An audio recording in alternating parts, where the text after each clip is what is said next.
Still clinging to those ancient pens, huh? Darren called out from across the polished oak conference table, wearing a smug grin like he'd just delivered a comedy special. A few people chuckled because they felt they had to.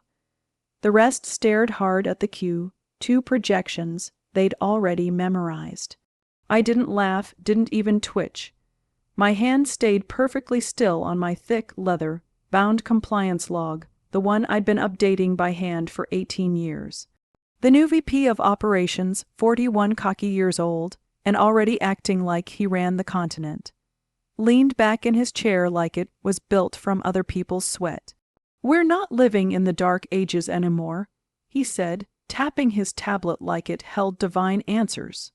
"Digitize, optimize, automate, that's where we are now. No offense, Lena, but your handwriting belongs in a museum." He even used finger quotes around handwriting. This is the part where I'm supposed to clap back, right? Maybe remind him how my notes once prevented a multimillion-dollar dispute with our partner in Lisbon. But I'd learned long ago, silence is sharper than any comeback. So I just gave him a thin, polite, completely empty smile and rose from my seat. And funny thing, 92% of viewers never subscribe to stories like this. You'd think they'd learn how the quiet ones always strike last. Want more? A simple like or follow keeps these hidden corporate stories from being buried. Anyway, I closed my binder. The leather was worn, the tabs were frayed, and a faint ink streak still marked the corner from a frantic Wednesday back in 2013. On the spine of that binder, one label stood out in bold capital letters: "Do not remove." Darren never asked what it meant. He just watched me walk slow, steady down to the records vault on the lower level. Top shelf, secured cabinet, key card only. I placed the binder there with the kind of reverence a curator reserves for ancient manuscripts. Then I walked back upstairs, cleared my desk, and slipped out before lunch. No HR exit talk, no farewell snacks. Not even a cardboard box for personal items. Everything worth keeping was already behind a locked door. Later that afternoon, Darren's official announcement hit the company Slack. "Today, we bid farewell to a valued heritage contributor as we advance into a modernized operational era. Please join me in giving Lena a warm round of applause for her years of service." Applause. He actually wrote applause. By close of business, my login was disabled, my parking spot reassigned, and my name erased from the compliance knowledge hub on the company's internal wiki. 18 years gone under a pile of corporate buzzwords. That night, I got one message from Alara, a junior analyst I'd guided through her first compliance cycle. "They're updating clause libraries without checking legacy protocols. Darren said your handwritten logs were redundant. Just thought you'd want to know." I didn't reply, not because I wasn't worried, but because I already understood. People like Darren think redundant is something to eliminate. They never grasp that in compliance, redundancy is protection. So I poured myself a bourbon, lit the lemon, cedar candle on my porch, and opened a fresh notebook. Page 1, Legacy Oversight Watch List. 3 companies. 3 sectors, 3 ticking time bombs. Let Darren automate the soul out of the place. Let him drag and drop his way straight into chaos. I'd already archived the warning. Page 1, bright crimson ink, exactly where it needed to be. The purge began with a memo. Subject line, Operational Streamlining, Phase 2. That's how Darren disguised it in his all-company email, as if he were decluttering a break room instead of wiping out 2 decades of institutional memory. The message got uglier as it went. All non-digitized historical documentation represents a compliance and security risk. Effective immediately, physical archives will undergo review and removal. Departments must report analog materials by Friday end of day. No signature, no gratitude, just surgical erasure. The compliance floor turned into a battlefield. Admins wheeled out recycling bins. Teams scanned at frantic speed, ditching anything that looked older than 2010. Someone found a floppy disk and held it up like they'd discovered a relic from some lost civilization. Another tried to digitize a thermal receipt by emailing a picture of it to himself and taping the original to his monitor as a joke. They laughed until legal started calling. Because Darren had fired the memory but kept the machine running, and no one understood how the machine actually worked. Amid the mess, a college intern named Riley got sent down to inventory the archived shelves.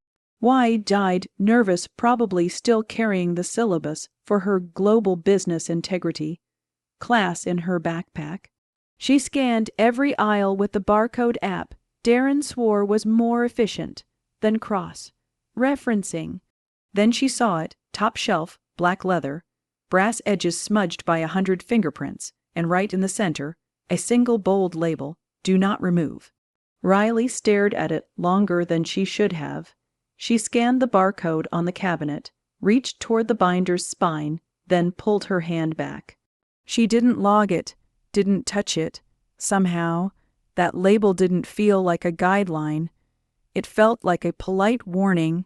Later, when Darren asked if the archives were fully processed, she lied and said yes. Meanwhile, I got another email, this time from Jonas, a junior attorney with too many browser tabs and a nervous whisper he couldn't control. "Lena, sorry to bother you. Quick question, they're editing contract clauses without referencing legacy protocols. That's bad, right?" I stared at it for a good minute, jaw set. It wasn't the question that irritated me. It was the quick question. Like he was asking what to order for lunch instead of pointing at a procedural tripwire Darren had happily armed. They weren't checking legacy frameworks. They weren't referencing old mappings. They were erasing the only blueprint that showed where the cliffs were. I didn't respond to Jonas either. Not yet. There's no point shouting into a canyon. That night, I pulled out my Porched notebook, the one I started after Darren's tablet revolution. Fresh bourbon, bowl of pistachios, a page titled "Active Blind Spots" under it. I listed 3 high-risk clients with non-standard conditions I had flagged back in 2015, when their governments shifted and tried to sneak new odd triggers into dormant agreements. One of them, a Madrid-based firm named Solera Meridian Capital, had a dangerous red clause. A clause that activated automatic penalties if generic language was applied during unstable currency periods. We'd tiptoed around that minefield for years like surgeons operating beside C4. Now Darren was doing jumping jacks on it. I noted their review cycles, cross-checked their fiscal calendar, and underlined a date. Thursday, 3:30 p.m. 3 days away. If Darren rammed through a standard clause package without legacy review, they would breach. Not possibly, not probably, guaranteed. I didn't warn them. Not because I wanted the place to implode, but because I'd already built the fire escape, highlighted it, labeled it in red ink. They were the ones who boarded it shut. Let's see how streamlined their future feels when the power fails. Wednesday, 9:30 a.m. The all-hands meeting kicked off with EDM music and an animated intro that probably cost more than my severance. The projector lit up with the words, "Leaner, faster, smarter." Each letter wiggled like it was trying to sell cryptocurrency. Then Darren strutted out like he'd been booked for a Vegas residency. Gelled hair, shiny shoes, no tie, just a black button-down and an ego that could blot out the sun. "Team," he beamed, arms spread like a game show host. "Today marks a turning point." Cameras panned to department heads, interns, middle managers. Half clapping out of fear, half clapping because they didn't know what else to do. I recognized faces. Poor Elira, smiling like she wasn't 3 days from a compliance grinder. Darren clicked to the next slide. No more bottlenecks, no more delays, no more legacy clutter slowing us down. A cartoon of a pudgy old system, being blasted into orbit by a rocket labeled automation drew forced laughter. Then he dropped the headline, "This morning I approved a multinational transfer deal with our European partners in under 48 hours. The room erupted. You'd think he cured chronic migraines. From my porch, I sat in my wobbly rocking chair with a paper bowl of cat food on one knee and my sunburned tabby Rufus on the other. Rufus purred, I didn't, the client name scrolling across the live stream caught my eye. Solera Meridian Capital. My jaw clicked. Rufus paused mid. Chew like he sensed the shift in atmospheric pressure. I took a slow drink. Let's see how you handle Madrid, I muttered. Darren's brilliant New Deal had skipped compliance for a reason. It bypassed legacy review entirely. If he had read my notes, he'd know Solera Meridian had a buried condition. Clause 7. 8. Tied to currencies. Wing volatility. Triggering it meant penalties, asset locks, mandatory audits, a full systems hold, but Darren didn't know that. He thought clients were spreadsheets, that history was noise, that my handwritten logs were cute.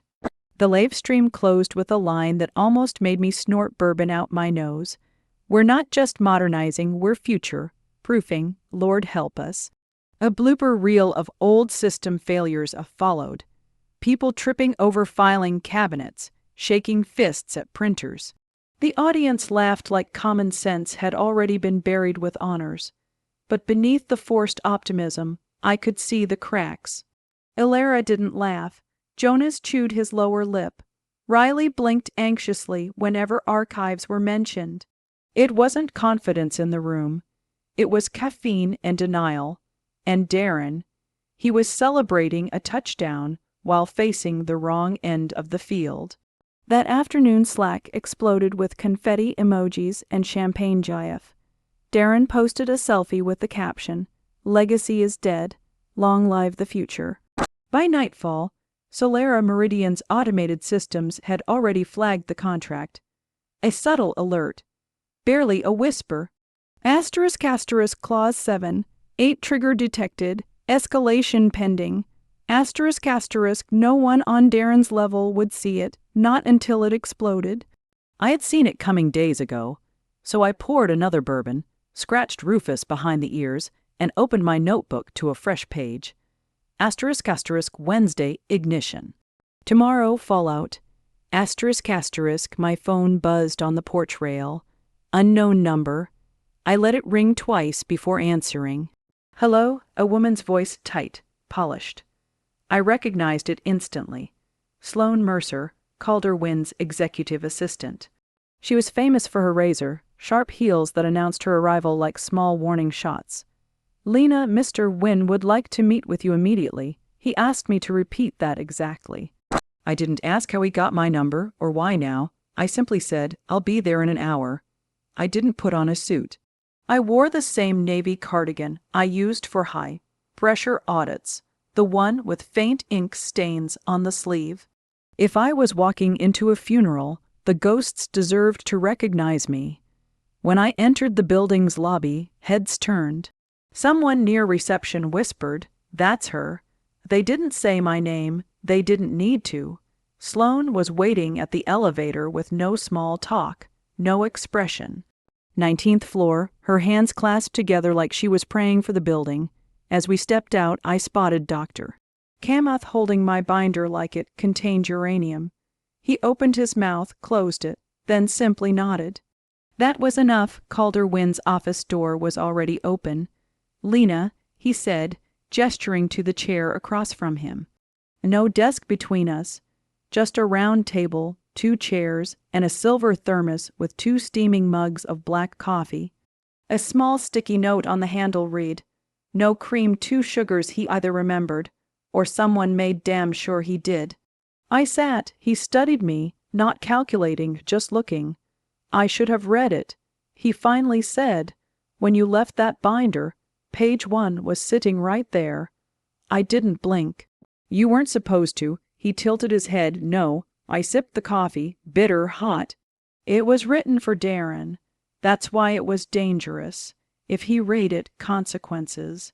If he ignored it, consequences. Calder leaned back slowly, as if absorbing prophecy. I didn't bring you here for theatrics, he said. I need to know what it'll take to fix this. I crossed my legs, opened my notebook, pen and paper, the same tools they mocked a month earlier. 60 days. He raised an eyebrow. To do what? To stabilize the entire compliance spine.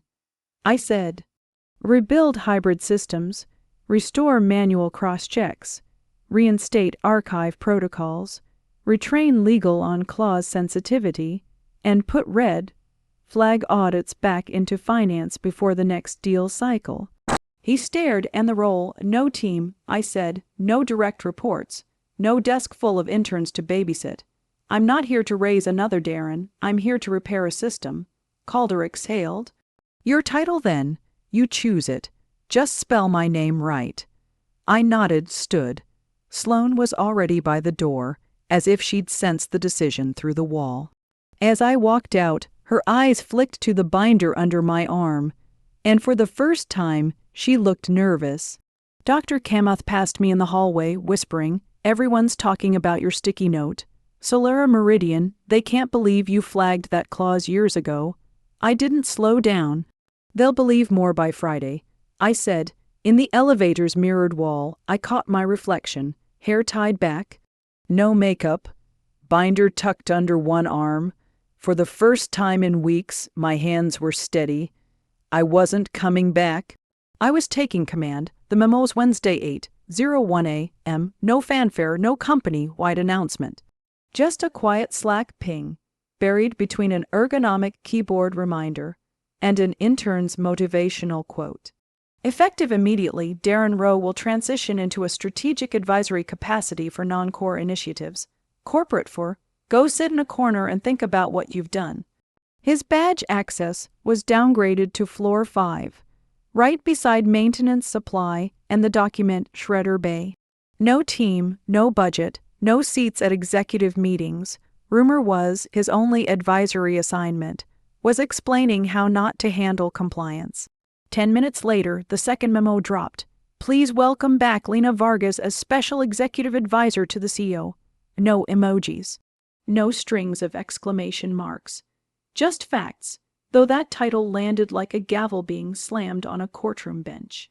I didn't make a speech, I didn't post a dramatic selfie, I simply arrived 9:00 a.m., sharp binder in hand. Same pages, same red ink, same aura of I warned you. Only now, no one laughed, no one made prehistoric pen jokes, no one asked when we were finally eliminating paper. The same people who once mocked my notes now leaned forward like schoolchildren every time I turned a page. Rebuilding the entire system, first meeting back, I slid a packet across the table. Hand-annotated clause guides for every legacy client, flagged over the past decade. Half the room looked stunned. The other half looked relieved, their first lifeline in weeks. My first executive action was simple and absolute. *** hybrid compliance reinstated. Mandatory for all critical transactions. ** digital filters plus manual review. Side by side, no shortcuts. No modernization exceptions. Legal received 2 clause libraries, 1 digital, 1 physical. Hard copies now lived in secure cabinets, tracked and audited. Access to high-risk clients required reading both versions. Some complained, said it was inefficient. I said, we almost lost $36 million in a weekend. That shut them up. Finance didn't complain at all. They'd been roasting over the fallout, and were grateful to see someone walk in holding a fire extinguisher. Dr. Kamath personally stepped into my office to thank me. He looked like a man who'd been given a parachute mid-freefall. Even Calder stopped micromanaging, a hard lesson learned. Trusting the wrong person to automate judgment is like asking a vending machine to perform heart surgery. He gave me room, I filled it, and Darren, I saw him once. Elevator lobby. He held a cardboard box with his name scribbled in permanent marker. He nodded tight. I didn't smile or smirk. I just met his eyes a moment longer than necessary. He looked away first. A week later, Riley from HR stopped by my office, onboarding papers in hand. Anything you want changed in your directory bio? I took a red pen, crossed out. Retired, April then wrote beneath it.